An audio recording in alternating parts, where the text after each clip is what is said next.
আমরা এটা হলো যে সৈকত ভবন আপনার 113 বাই পূর্ব মাদারবাড়ি লেন। এখানে কেউ 5 তলা কেউ 6 তলা বলে, কিন্তু এখানে পার্ট আছে। তো আমরা দেখেছি যে এই যে 6 তলা ভবন, 6 তলা ভবনে প্রথম অংশে প্লাস্টিকের যে কক তৈরি করে, পিছনের অংশ কারখানা, এরপরে সবগুলো জুতার কারখানা। এখানে বিভিন্ন মালিকের কারখানা রয়েছে। আমরা 3টে বাজে ঘটনা সূত্রপাত যখন পেয়েছি, বলছে গোদামে আগুন লেগেছে। আমাদের তখন 8টা ইউনিট ঘটনাস্থলের সাথে সাথে প্রেরণ করে, যেহেতু গোডাউন আর মাদারবাড়ি এটা তো গিঞ্জি এলাকায়।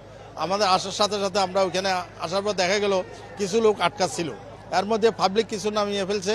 এবং আমরা আসার পরে তিনটা লোক এরা কোনো খোঁজ পাওয়া যাচ্ছিল না, সবাই বলছে মিসিং। আমরা যারা সার্চ করলাম, সার্চ করার পরে 4 তলা গিয়ে আমরা একটা লোককে পেলাম। এটা খুব মূর্ছ অবস্থা ছিল, তাকে আমরা মেডিকেলে প্রেরণ করেছি। এর আগে পূর্বে আরও 2জন লোককে আমরা 3 তলা থেকে, যেখানে আগুন লেগেছিল সেখান থেকে তাদেরকে রেস্কিউ করেছি। মোটামুটি আমরা লাস্ট এই আপনার 4টা 36 মিনিটের সময় আমরা আমাদের স্পেশাল রেস্কিউ টিম যেটা ব্রিদিং অ্যাপারেটাস নিয়ে ভিতরে প্রবেশ করে, তারা প্রবেশ করে 6 তলা পুরো ভবনটা সার্চ করেছে। সার্চ করার পরে আমরা আগুনটা নিয়ন্ত্রণে এনেছি এবং এই পর্যন্ত আর কোনো লোক পাওয়া যায়নি। তো এটা যেহেতু অবস্টাকল, এখানে বিভিন্ন কেমিক্যাল গোডাউন রয়েছে, আবাসিক স্থান এবং মাদ্রাসা রয়েছে, এবং আমরা একটা জায়গা দিয়ে কাজ করতে পেরেছি। প্রথমে আমরা সিঁড়ি দিয়ে ওঠার চেষ্টা করেছি, এখানে অবস্টাকল ছিল। পরবর্তীতে আমরা পাশের বিল্ডিং থেকে, পাশের যেখানে ওপেন স্পেস ছিল সেখান থেকে আমরা কাজ করেছি। লাস্টে এখন আমরা ভিতরে প্রবেশ করতে সক্ষম হয়েছি, এবং আপনার যে তালাগুলো ছিল লক কাটা দিয়ে আমরা তালাগুলো কেটে ফেলেছি। আবাসিক, যেহেতু আবাসিকের সাথে আরেকটা বিল্ডিং, এই জন্য আমরা রিস্ক করেছি যদি আবাসিক বিল্ডিংয়ে চলে যায় তাহলে হতাহতের সংখ্যা আরও বেড়ে যাবে। আমরা প্রথমে তাদেরকে সার্চ করে তাদেরকে আউট করেছি। এখন আগুন সম্পূর্ণ আমাদের নিয়ন্ত্রণ রয়েছে, আর কোনো সমস্যা নেই। আশা করি আমরা অল্প সময়ের মধ্যে নির্বাপন করতে সক্ষম হব।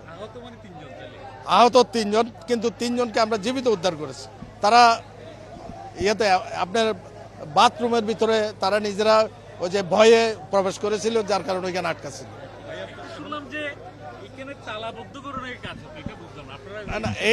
এটা হলো যে কি, এখন যেহেতু এটা নির্বাচন উপলক্ষে বন্ধ হয়ে গেছিল কারখানা বন্ধ থাকার কারণে এখানে লোকজন ছিল না, কিন্তু যারা কাজ করতেছিল অনেকে চলে গেছে, অনেকে কাজ করতেছে। কাজ করার কারণে এই লোকগুলো আটকা পড়েছে এবং অন্যরা চলে গেছে।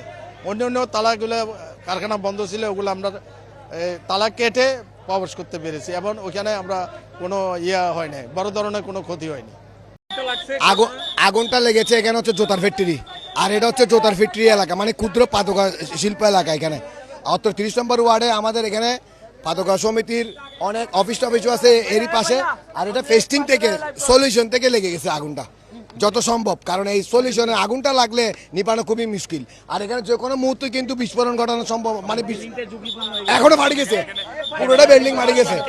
কিন্তু এই যে বিল্ডিং এ এই ধরনের প্রতিষ্ঠান, শিল্প প্রতিষ্ঠান করা কি ন্যায়গত সঙ্গত কিনা, এটা আমি আপনাদের কাছে প্রশ্ন রেখে গেলাম।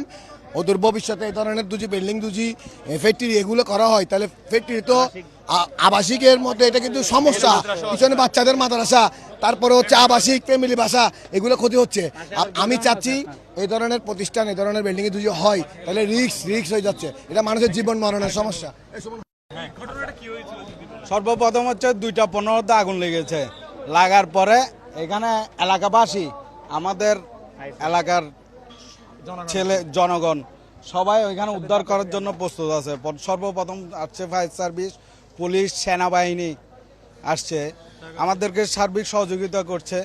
এবং ওইখানে 25 জন আটক ছিল, 25 জন থেকে সবাইকে বের করছে, ওয়াল ভেঙে বের করছে ফায়ার সার্ভিসে।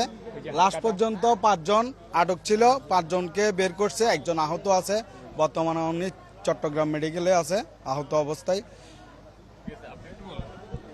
আমরা স্থানীয় ছেলেরা আমরা সকলে আগে প্রথমে এগিয়ে আসি।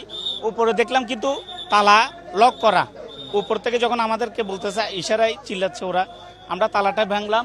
উপরে উঠানো কোনো স্কোপ নেই কোনো ধোঁয়ার জন্য।